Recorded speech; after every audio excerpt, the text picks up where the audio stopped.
the more rational ones that they don't believe in soul, scientists, I have a father like this. I have an entire family like this. Not all, but most of them. There's a big lineage on the scientific level. We have scientists, we have doctors, you know, we have, it's not now, it's like a lineage of this for centuries. So I receive them and I live with them. What happens? So we need to be very careful so we don't destroy their safety zone that is in the rational mind. We need to go slow because it can be very, you know, overwhelming for them. So I work normally with rational people in a totally different way with emotional people. And even inside of rational people, like my father that he had cancer, there's no option there. You know, we need to go to strong, true work. But normally what happens is we go step by step, and when they meet finally a true ceremony that expands out of rationality, their consciousness expands out of rationality, it's curious to see how that experience starts to change them. A lot of them, they touch in a spirituality that for them was not existing, so they try to rationalize. Some, they really embody that, and they become really open and much more soft. They start to open their hearts, to feel emotions, to perceive life in a different way. But in really rational ones, they are really scared, and many times they say, it's enough. And we need to really be there for them in that, say, okay, it's really enough. Maybe next life, maybe in 1 year, when you want. So it's a beautiful work, but we need to consider that their self-defense mechanism is really high. So we need to work by respecting that, not just knocking them out. I don't agree with any kind of this work. When a ceremony of like that comes is another thing. When we know immediately, we see the person, we need to go step by step.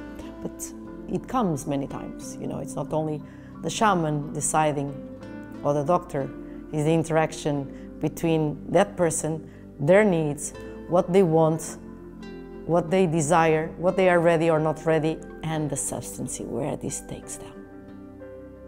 This exists. It's not quantified. This exists, this relation.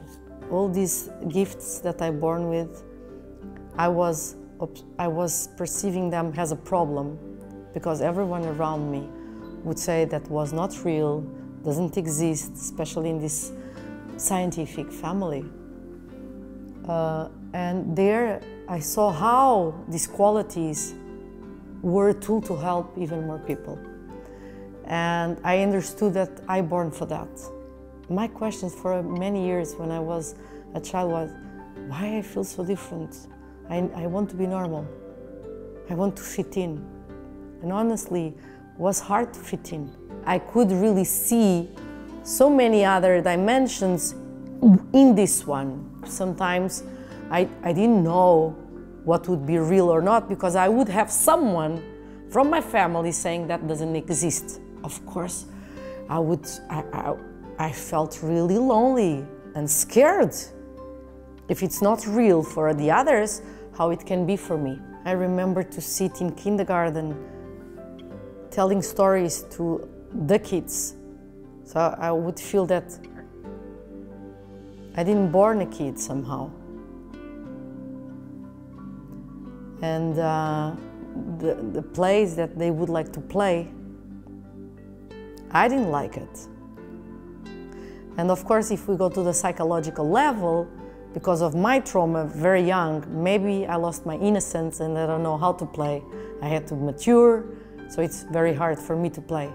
But it was, you know, was already there that. So these qualities that I born, they had a home. They had a purpose now. They were helping people and helping truly help. And I had to learn again how to use them, because what I did for many years was rejecting them, trying to repress them, stay low, so I can be exactly how everyone it is. And of course now we understand that nobody is the same. We are all unique and we all have gifts, and that's the beauty of being alive. All of us have gifts and we are unique. We just need to be brave and maybe to have the right support to develop them. And now it's so amazing because the Awareness Facilitator training has a big part that we work with other dimensions without psychedelics. And so many people, they have the same gifts that I am, and they were so lonely. And they have a place where we can work with this combined with other tools, more scientific, more psychological. And we don't need to divide in spiritual people or mystical people and science and normal life. No, we can be both. And this can be seen as a gift, as a tool.